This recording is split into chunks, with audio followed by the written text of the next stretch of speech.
My 2.5-year-old, so cute. Just like his new obsession is, farts and poop. So he'll just sit there and poop on the garden, poop on the dog. Like he'll sit in the back and sing these hilarious poo songs. So I join him because it's fun.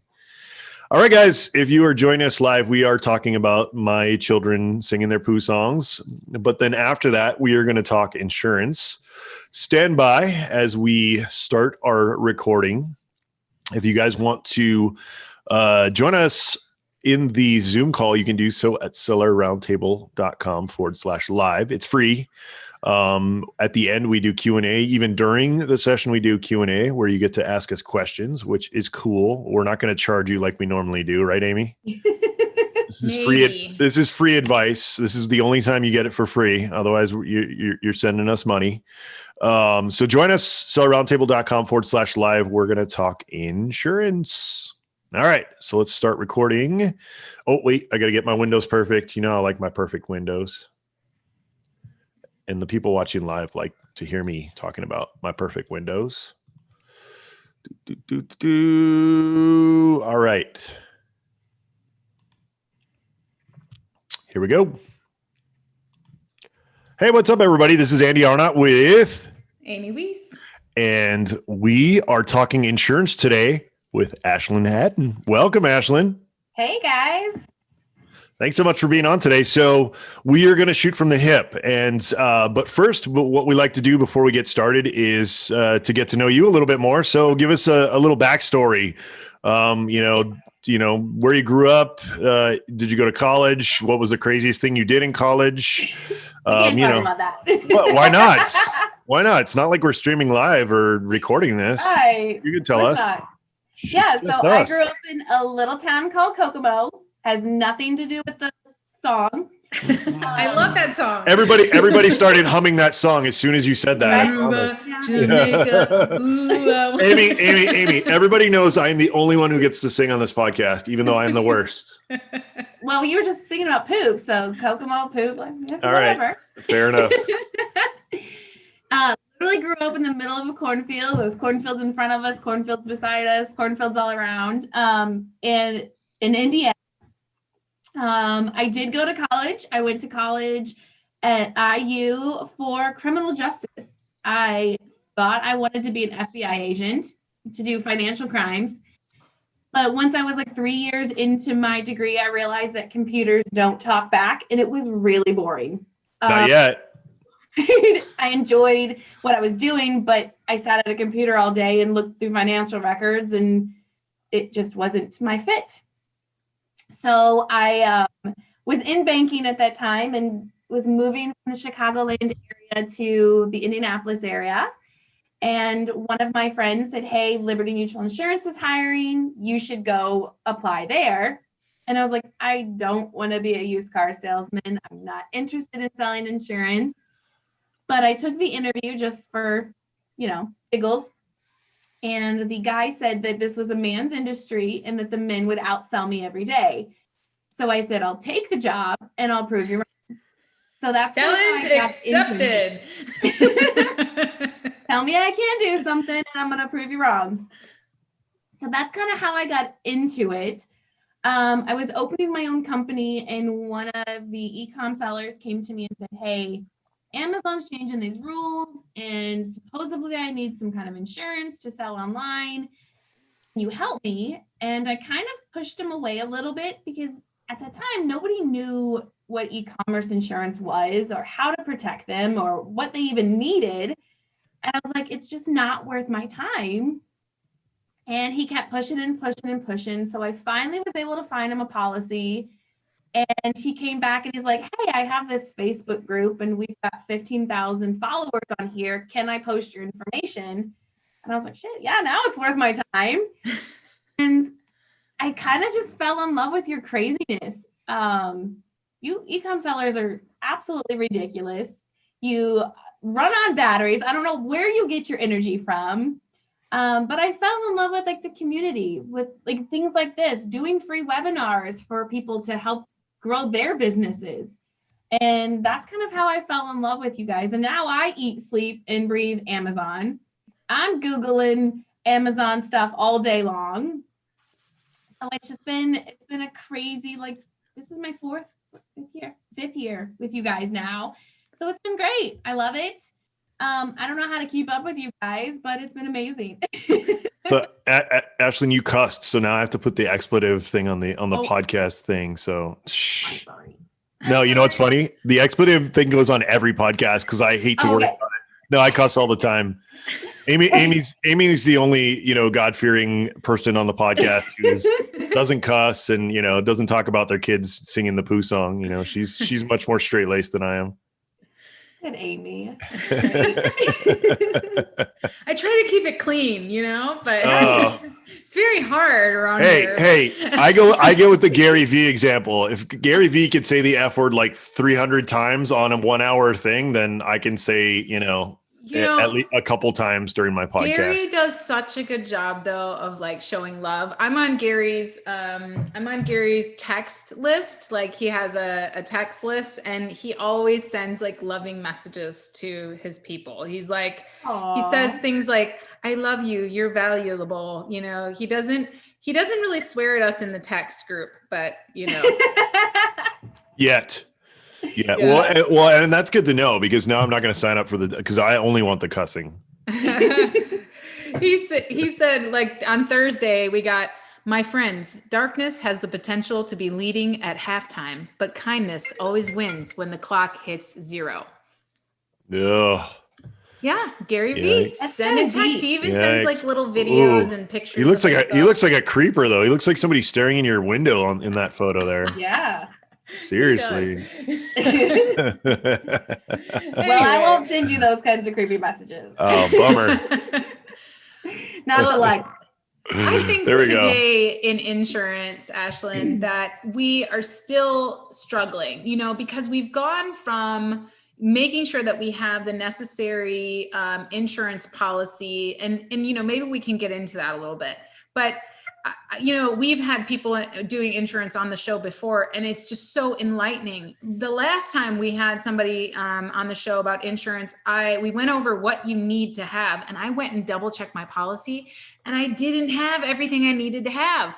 And so I went and got everything updated. But what do you see in terms of, before we get into scary insurance stories, what is that basic policy that people should have for e-commerce? So this is if they're just doing fulfillment by Amazon, they don't have their own warehouse. If they're importing from China or India, right? What should their policy look like? The big thing that we've seen is there's an insurance carrier out there that's saying, hey, we've got a cheap policy. You can get it for $10 a month and blah, blah, blah, blah, blah. And they're hitting the advertising really, really hard. Well, when you look at their policy is only general liability. That is not going to cover the product liability that you have to have. Remember, you guys are selling products. You're putting products into the consumer's hands. You need product liability. So if you don't have a policy that has product liability, you are not covering your assets at all. So make sure you've got general liability and product liability on your policy. Those are the two basic things. And that's what's required by Amazon. It's in your terms of service that you have it. And there's been some confusion back and forth about do you have to have $10,000 in sales per month for 3 consecutive months and all of that kind of stuff. And the new policy states, if you are a pro seller, you need to have this policy. Does not have anything about the $10,000 rule. It is a pro seller. So if you're a pro seller, you should have the insurance. If you don't have the insurance, you guys could get suspended if they decide to start asking for the certificate of insurance. And so you mentioned a $10,000 rule. What is that? Well, what are people saying that you should have $10,000 in sales? So they were saying back in the day that the rule was $10,000 in sales for 3 consecutive months. Then insurance was required. That is not the new rule. So if you're a pro seller, you need to have general and product liability insurance. Correct. And now let's associate the scary stories here because, yeah, so I'm paying against my risk, right? I'm paying for this policy to prevent my risk. Right. So what does that mean? Like, what kind of things could happen if? Give us some examples. Yeah, so a lot of people say, well, I don't private label, so I don't need product liability insurance. Well, we went through a claim a couple of years ago, and this gentleman bought something from a third-party seller, and it was shipped to his house. Well, he did not see the box that was placed in front of his door. He tripped over the box, broke his hip, broke his clavicle, and decided to sue Amazon. He sued our third-party seller, and he sued, it was UPS or FedEx or whoever delivered it. I think it was UPS. So he listed everybody in the lawsuit. Well, that's not a general liability lawsuit. That's a product liability. He tripped over the product. So if they wouldn't have had product liability, they would have had to come out of pocket for that. Now, it cost the carrier over $30,000 to defend the client from the lawsuit. So even though the third-party seller had no reason for this dude to be listed in the lawsuit, they still had to defend him.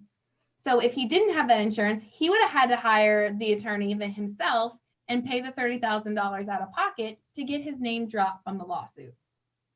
So even if you're not involved really in it, you still could be listed in a lawsuit, and then you have to defend yourself from that lawsuit. And that's where the big cost comes from these types of claims, is defending what you do as a seller. Yes, you're not liable for his clavicle and his hip, but you have to defend yourself from that. Got it. And so what does that look like when you have this policy, when you have a policy that covers general and product liability insurance? And let's say, I was in that same lawsuit, I would call up my insurance provider and say, I have to be in court. I need to hire a lawyer. Am I covered? And how much am I covered? Right? Like, that's like the insurance commercial. Am I covered? Right. So the big thing that you get with a broker is that broker works on your behalf for you. So you would call your broker and say, hey, this is what happened. Help me out. And we would be your liaison between you and your carrier. Now, we all know that insurance companies don't like to pay out.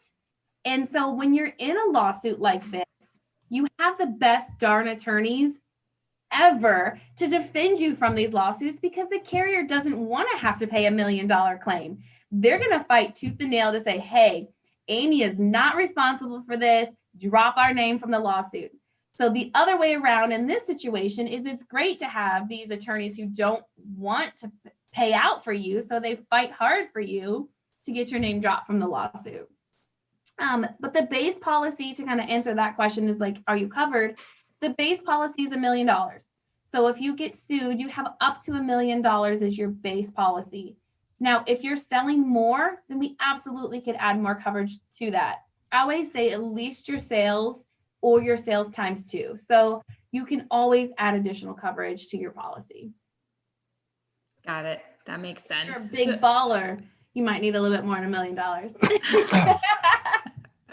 if you're selling something risky, if you're selling baby items or food or topicals, those kinds of things that you're at higher risk for getting sued, then absolutely we need to look at adding more coverage to protect you.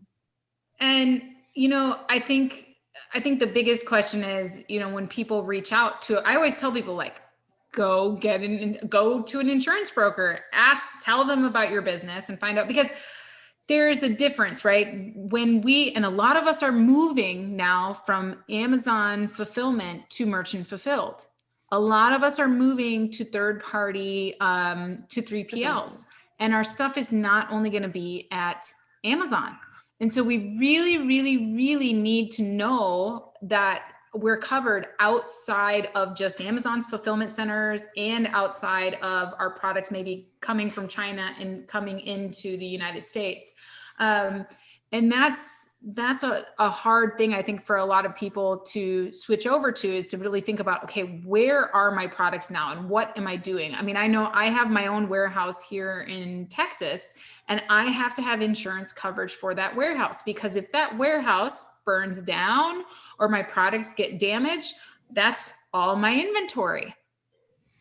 And here's a big thing. You just said, you guys are moving to 3PLs.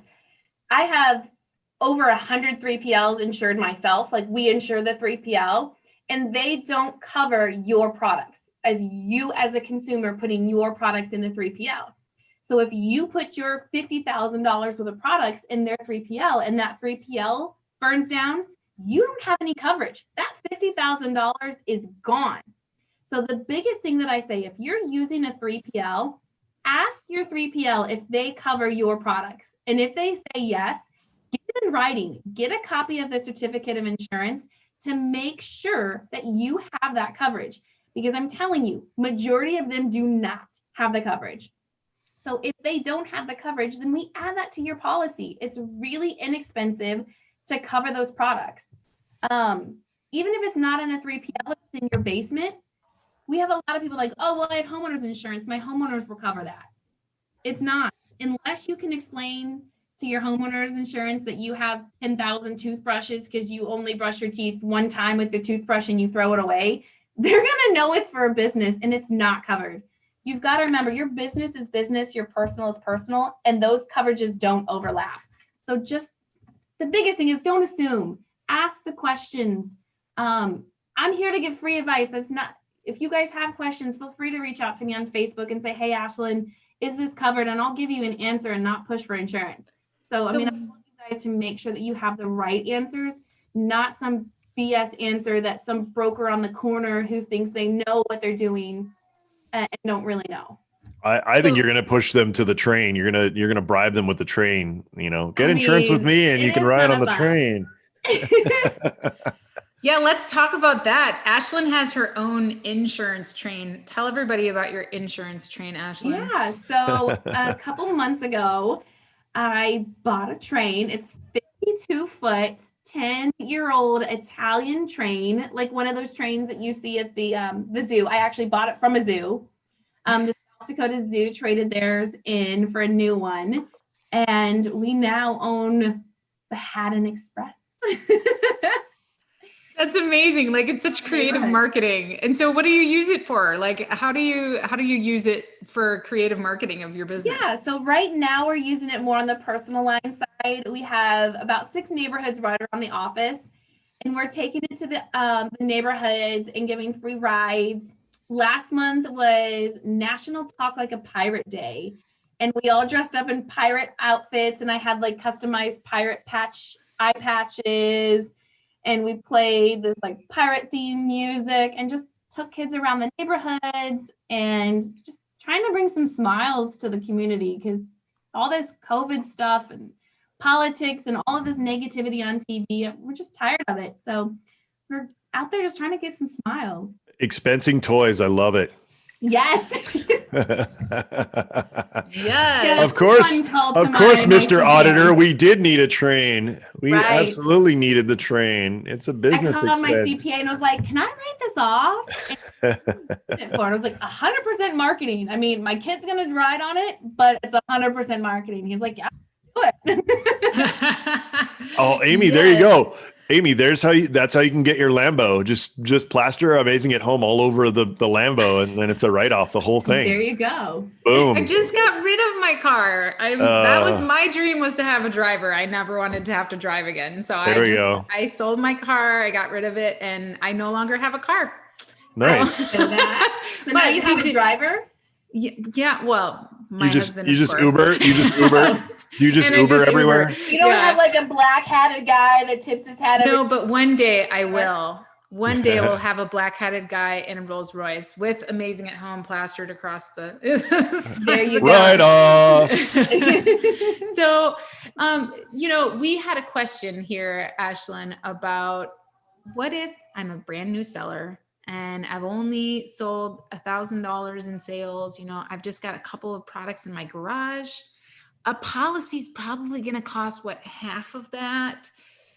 Is it worth it? What could go wrong? There's a lot that could go wrong. But yes, the biggest thing is, again, if you get pulled into a lawsuit, you're looking at $400 to $500 an hour to hire an attorney.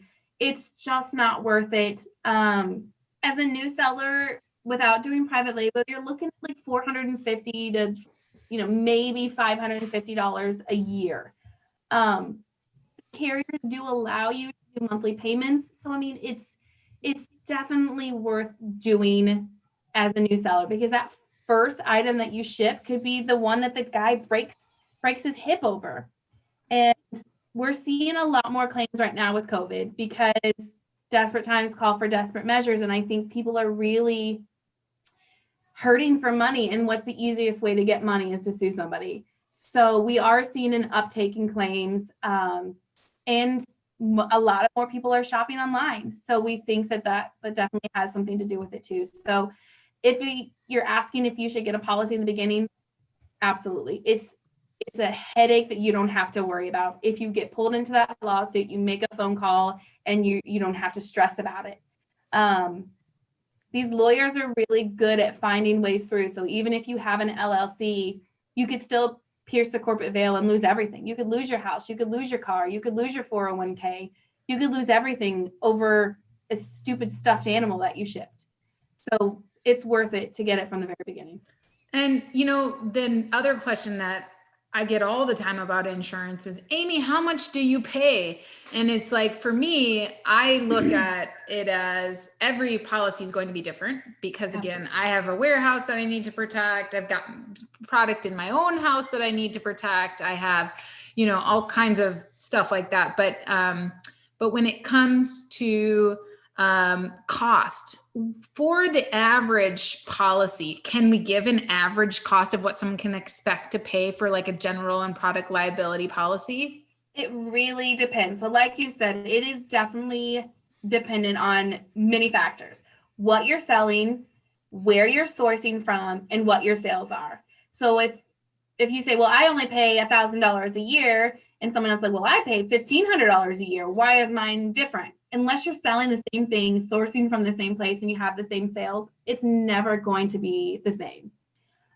What we do at my agency is we do like a needs analysis. We ask the questions: where are you sourcing from? What are you sourcing? Where's your products? These kinds of questions.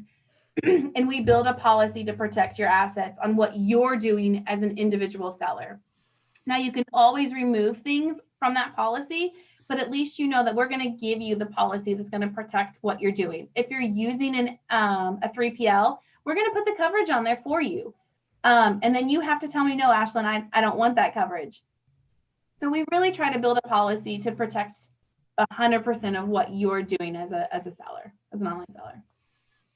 I think I look at it as, for example, when you're ordering 1,000 units of something from China, and you're paying $1,000 in shipping, which isn't abnormal, right? Usually shipping is more than $1,000, right?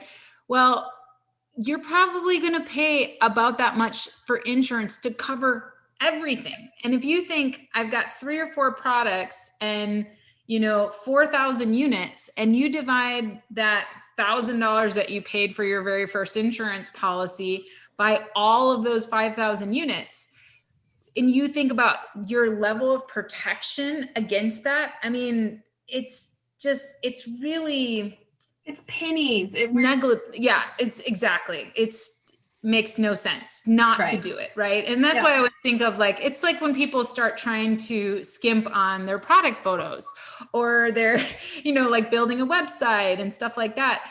Yes, I'm all about starting up lean, but at the same time, some stuff you should invest in, right? And you should invest in your conversions and the way that your product looks, because that's going to sell, that's going to help pay for everything else. But it's the same thing with insurance, right? Like, I mean, when you really think about it, yeah, $1,000 or $1,500 is a lot to give up at one time for one payment. But what can that save you in the long run for just one of those products goes wrong? Right. You being able to defend yourself in court, all of that. So the other thing, Vanessa's here in the audience, and we were talking about the other day about patented products, and like your insurance paying to protect you in court if somebody infringes on your patent. Yeah. What do you know about that? So it's a different policy that's not going to be covered under your normal like general liability policy.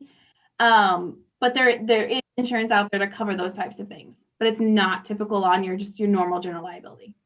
So it's more, I think it's under like your it's like more of a business policy, right? Where you're paying for some legal protections on your intellectual property.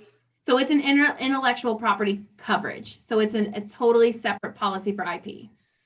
Okay. Well, that's good to know that because I think there's probably a lot of private label sellers that have IP. And, they really highly value that IP, and they also know that they may end up in court, ending up having to defend it. So that might be something that people are wanting to reach out about because it's probably not covered in their general or product liability policy. Right. So what is covered from a legal perspective? So you said if the product fails, right? If the customer's suing me over the product or over tripping over the product, then my product insurance covers me to be able to defend that, right? But right. So your general liability is going to cover what you do or say. The product liability is going to cover that product. So let's say I sell this pen, and I say this pen is going to make you look 10 pounds thinner just by holding it in your hand. And I come back and say, nope, this doesn't make me look 10 pounds thinner, and I sue you. That's general liability. That's what you do or say as business. Now, if I take this pen and I jab it in my eye, and now I say that I'm blind and I can't see for the rest of my life, that's product liability. So got it. General, what your products do to harm someone else is product liability. So I was telling Amy earlier that we have a new claim, and I hate to smile about it because it is very serious, but I live on claims just because I like to show that what you guys are buying actually protects you. One of our clients was selling one of those pull bar things. So you like put the pull bar in the middle of your door and you like screw it in, and then you do like pull up. Yes, I have one of those. There's no way in heck I could ever pull myself up, but you get what I'm saying. Well, supposedly the person didn't install it correctly, and it came down and damaged this seller, and he's suing for like $2 million. So we're going through that whole process now, and the carrier is defending our client and trying to prove that this person who bought it installed it incorrectly and that it's not our client's fault. So that's what your policy pays for, is say, hey, I didn't do anything wrong. I gave you the instructions. I gave you the warning label. I told you how to install it. I gave you a video on how to install it, and you didn't do it right. Go away. So that's what your policy pays for. So when you say carrier means whoever carries that insurance policy for you. So correct. I might come to you for quote on insurance, but you're going to issue me a policy that comes from one of possibly many carriers who can meet my needs. Exactly. And then it's that carrier that's going to end up defending me for that policy that I have, right? Exactly. So what we do is we kind of quote for you. So we look at over 30 different companies and find you the best price and the best coverages. So instead of you having to fill out 30 applications to find coverage, you give us one application and we shop it for you. And what happens if this seller who sold this pull-up bar did not provide instructions? So if they didn't provide instructions and warning labels, they would probably end up having to settle outside of court. They have $1 million policy, and it costs them around $1,500 a year for this coverage. We're way over $50,000 in legal fees already. So they're getting $50,000 for legal fees. They paid $1,500 for this policy. You can see the, cost. So it's also important, though, the important lesson learned there as well, though, is this seller probably has a little bit more defense because they took the time to think about, okay, what could go wrong? Am I providing, how many Amazon sellers out there just put their product out there, no instructions, no nothing. I've heard it so many times from people and they go, well, it's in the listing. I'm not going to go back to your listing after I've purchased the product and try to learn how to install it or put it together or something like that. Like a lot of people are not doing it justice. I always tell people, make sure your packaging is as retail as possible, meaning it needs to have everything in it that a major product that you would buy from a store has in it. Because there's a reason it's like that, right? There's a reason people are stupid and don't read instructions. I have learned so much over the last 5 years about how stupid people are who buy online. Well, I mean, just in general, buying anywhere, like buying products, you just never know. Like the hot coffee thing, right? From McDonald's. Right. I mean, I was watching something about that the other day on Netflix and I was like, wow, okay. Right.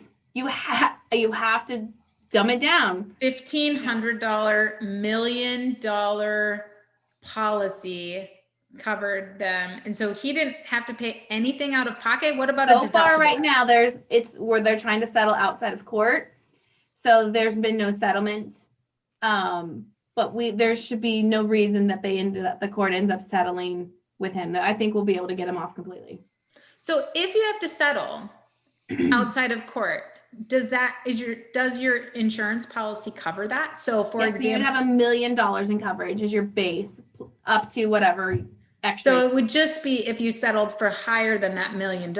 And then what happens? So, when you get in a car accident, I hate that. I hate insurance for that. You get in a car accident and then they slap you with an expensive policy after that. And you're like, man, like I haven't been through enough trauma, right? Does that happen? Yeah, it does. I mean, they paid out $50,000 and you paid $1,500. They're going to increase your premium the next year. Now it's not going to go up $50,000, but they're going to try to recoup some because they just forked out a bunch of money for your little policy. But it's not crazy, but it's going to go up. I'm telling you, it'll go up. Got it. Andy, you're so quiet. Oh no, actually I had a question. I was just waiting for my time to pounce. Speaking of pounce, sorry, my mind's everywhere. Have you guys seen the Cougar video from Utah about the guy on the running trail?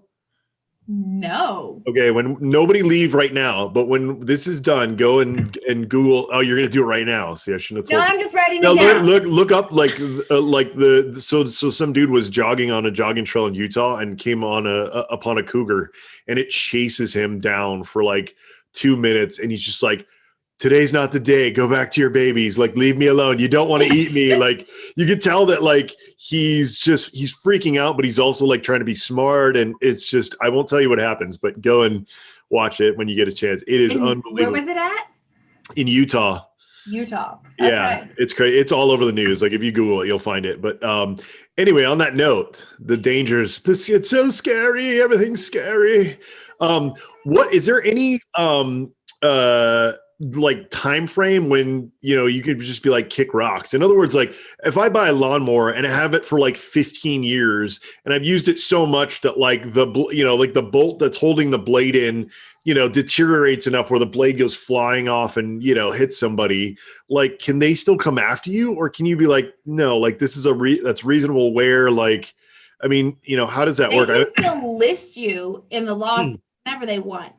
But the statute of limitations is going to vary by state on what they can actually charge you with. Again, you can be listed in a lawsuit that you have nothing to do with. Right. For any reason, anybody can list you on a lawsuit, right? Anyone, anytime. The big thing that we see with this is the commingling. If you're commingling your products, you can be listed in a lawsuit for an item that wasn't even yours. I mean, as long as you're selling the same thing, they could list all 50 of you who are selling XYZ widgets because it was all commingled. Right. So again, we're in such a sue-happy, litigious environment. People are going to sue for anything that they want, and they're going to list everybody in the chain of command. Yeah. Wow. That's crazy. Out on your own. Yikes. I love all of the stories. So give me another scary story. Yeah. So this wasn't our customer, but this was one that just recently came out that is helping kind of pave the way to change the rules with Amazon. And it was the dog leash. I don't know. Did you guys hear about this one? Yeah. I have. Okay. Amy, have you? I don't know. Customer There's so bought a many. retractable. Yeah. Yeah, it's a retractable. And it came and hit him in the face, right? Came back and hit him in the eye. And he was like an architect. So now he's saying that he can't work for the rest of his life because his vision is whatever. And he's had tons of surgery. And he's asking for millions of dollars. Well, they can't find the person who owns the Amazon store because supposedly they're in China and all of that stuff. But yeah, it came back and like hit him in the eye, and now they're suing. Yikes. Well, and that's actually, that brings up a good point, which, I mean, the other thing to realize too is that now Amazon requires that your address, your business address, be listed on Amazon. So and that is because of this dog leash. Yeah. This whole problem. Yep. So now it's easier to track you down if you do, Yep. you know, if somebody does want to come after you. So yeah, even more important in terms of getting protected. And we're thinking, like, we're seeing the trend with the legal system on showing that, like, you are going to have to be required to upload your certificate of insurance. Like, that is coming. The courts are, you know, already starting to fight over this. Amazon has said, okay, we'll make it required as long as you make eBay require it and Wayfair require it and all of those things. So it's coming. We really think that maybe next year they're going to make a company announcement. And if you don't have your certificate of insurance uploaded into Amazon, that they're just going to suspend a bunch of people. And I think that's great for you sellers that are doing things the right way. Hopefully this will get off, you know, the people in China that have, you know, 300 accounts. We do think it's going to be a good thing for you guys. Yeah. If somebody contacts you and requests a policy, how long does it take to you know, for you to shop around and then to present a policy and then for it to be, is there like a period that where you're not insured once you pay? Like, how does that work in terms of timeline? So if you're doing just RA, OA, and wholesale, usually within a day or so, we can get you shopped. If you're doing product or private labels, sometimes it takes us about a week, depending on how risky your items are.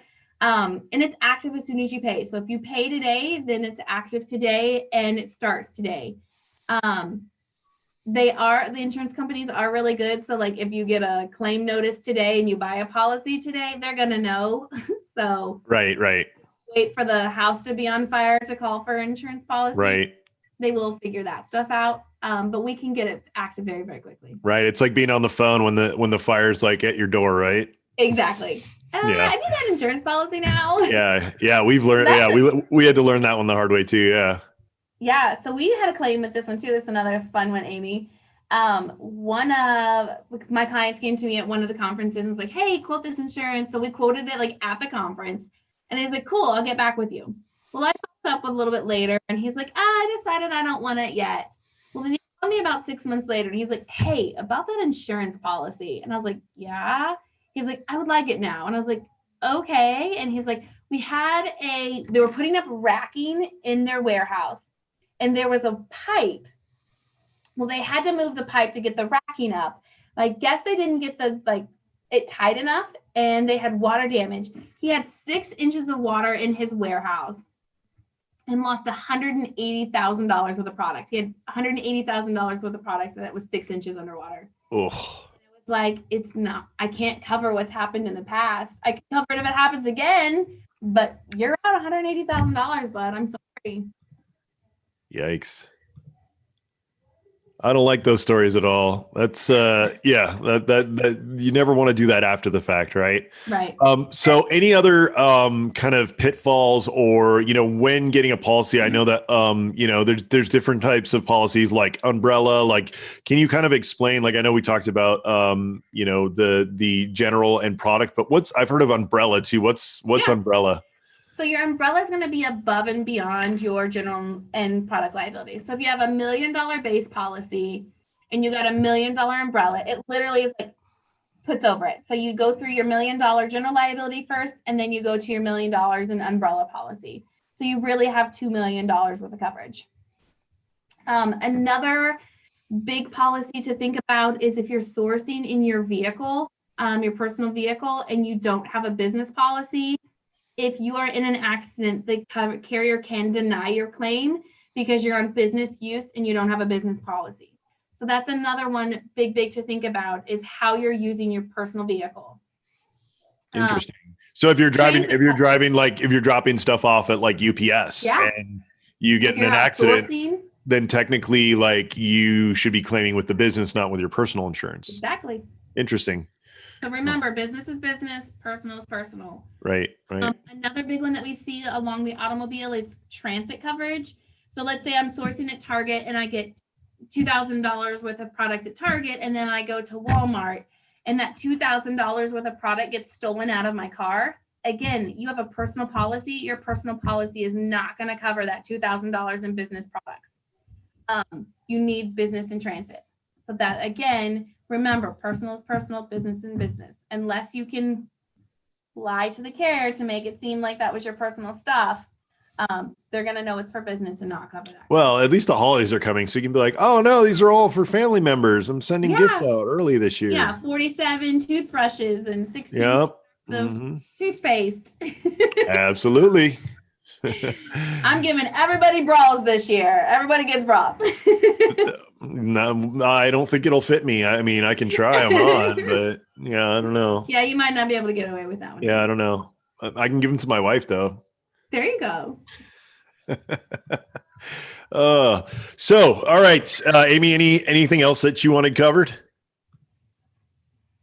I was on mute. I was practicing good Zoom whatever etiquette. That's called. Etiquette. I saw it was Zoom funny when I asked you. It was like deer in the headlights. Sorry, I didn't mean to put you on the spot there. Like, what? Who me? No. Well, I think that we should, in true seller roundtable fashion, we should ask Ashlyn if she has any recommendations for new business owners just getting started. So that would be our first question. Let's go there. Do you have any recommendations, Ashlyn, for somebody just getting started with their business? Think of your business as a true business. Don't think of this as an online business. Think about it as if you were a brick and mortar business.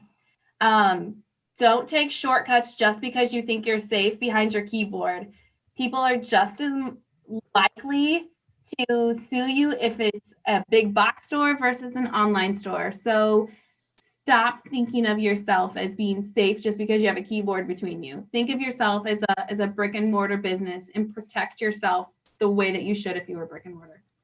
Love that. I always say that. Treat it like a business. Don't treat it like an Amazon business. It's not. That's Jeff Bezos. Like that's his hustle. business. It's a business. It's a business, and you should protect yourself as such.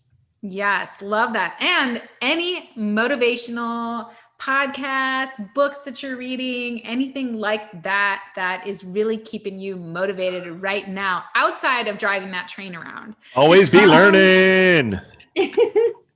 I am reading a book and I can't remember the life of me what it's called right now. That means it's snooze fest. It's just brand new. One of my girlfriends told me about it and I just so not really. What's the premise? What's the storyline? About women entrepreneurs. All right. Woman power. All right. Good stuff. So I guess the last thing is, how do people get in contact with you in order to get their insurance life straight? Right. There's so many ways. So you can reach me on Facebook, Ashlyn D. Haddon, or Ashlyn Protects My Assets. I'm on Facebook. I'm on YouTube. I have Instagram. You can email me at sales@ashlynhaddoninsurance.com. Smoke signals, all kinds of ways. What about the actual website? Can they go to ashlynhaddoninsurance.com? Yep, www.ecom.insure, ecom.insure. Okay, there we go. We need a jingle for that. We need a jingle. That goes along like all aboard. Toot, toot. Okay, Andy, I need your 2-year-old to find me a jingle that says in it. Okay, I will. So you can introduce, like, as he's singing, you can introduce words and he will incorporate it into his song. So I'll see if I can, get on the poop train. When you're knee deep in the poop, go to ecominsure.com. There we go. There we go. Yeah, I like it. There it is. Type in the ecom.insure in the little chat because there's no .com. It's just .insure. Yep. Got it. Okay. Got it. .insure. Ecom.insure. Hey, that's even better for the knee deep in the poop song. There you go. I like it. All right. We'll put that in the podcast notes as well for all of you listeners out there. And Andy, do you want to wrap it up? I needed to mention this because this is in the news, right? And it's going to affect tons of people. So just announced today, Google accused by Justice Department of search monopoly and landmark antitrust case. This is going to be really interesting because I think that as a technologist, I'm a huge fanboy when it comes to technology, but over the last few years, I've just seen in my own personal businesses, my family being greatly affected by the overreach, the overpower of some of these companies. I mean, just look at Amazon right now. My product, Amy, is finally back online. It came back online this morning. It's been 20 days. So it's just one of those things where, I've been on the platform insurance against Amazon. Well, I've been on the platform since 2012. I mean, I've listed, literally uploaded, hundreds, if not thousands of bulk files. I mean, people hire me to troubleshoot this kind of issue. And the fact that at my knowledge level and with my connections, the only reason I think I was finally able to get this worked out is because I have an ad manager, because I spend a lot of money on Amazon ads. So I have my own personal ad manager. I have his email address. I have his phone number. So he was able to help me troubleshoot this. But if I was just Joe Seller who just started out, like, my product would probably still be down. And then, my whole story with, Google taking down my 7-figure app business for a trademark dispute or a trademark thing that was ridiculous. That could have been an email saying, hey, don't do that. Take this down. We would have done it immediately. And so I think that as much as I hate government overreach, I think that, Facebook, Google, Apple, Amazon, all these companies are just getting too big and too powerful. And I mean, even with, I don't want to get into any politics, but even with the election coming up, how they control the narrative, either algorithmically or by having this, board that who knows who's on this board, very so powerful. It's scary. So I'm happy to see this. Because I think that, that these companies really need to check themselves before they wreck themselves. And I think they've given them, the government's been kind of hinting at this and they haven't really reined it in. So I think that, it's going to be an interesting thing to play out. I think this is the first domino that's going to drop. I think Amazon's probably going to be the next, followed by, I actually think Microsoft might be another one. They just signed a deal with I can't remember the AI company that Elon Musk helped find, but they got an exclusive deal there. So it's just like all the control of this technology and the way that it's being deployed is scary. It's also exciting, but it's, the way that it's being used is scary. But anyway, guys, go check that out. Read up on it. It's pretty interesting. It's going to be something of interest to watch because it's going to affect us all. As small businesses, we are definitely at a disadvantage compared to all these giant corporations who can throw money and all these what do you call it when they influence Congress? Help me out here. Lobbyists, all those kinds of people, it's rigged. It's rigged against, against the small businesses. And it never used to be that way in this country. Small businesses were the champions. And now it's, now we're catering to these giant, corporations. So it's going to be interesting to see how this plays out. I'm somebody who's pro, business, but on one hand, I definitely think that we're kind of, as small businesses, getting the shaft. Anyway, enough on that. I went off on a tangent there, but everybody who's listening live, thank you so much for watching us today. If you have not yet, we really appreciate you going and subscribing to the podcast. sellerroundtable.com. You can listen to us live every Tuesday at 1 p.m. Also sellerroundtable.com /live to be on this Zoom call to ask questions, to kind of interact with us. we will stop the recording. We'll stop the live at the end here. And then we do like a Q&A, which is like just like a private Q&A where you guys can ask us questions about your business. So it's really just like free help. So guys, check that out. If you have reviewed us or given us, any type of rating, we really, really appreciate that, guys. Thank you so much. Amy, we got number 2 on the Seller Sessions podcast poll, which is pretty epic. So thank you guys if you voted for us on that. Number 2 is pretty awesome, seeing as how the number 1 podcast is run by, a multi-million-dollar VC-backed company. So to me, that's pretty epic. So thank you guys for that. And we will see you guys next time on the Seller Roundtable. Thank you so much for joining us. Recording is done, and all of you on the live stream, goodbye.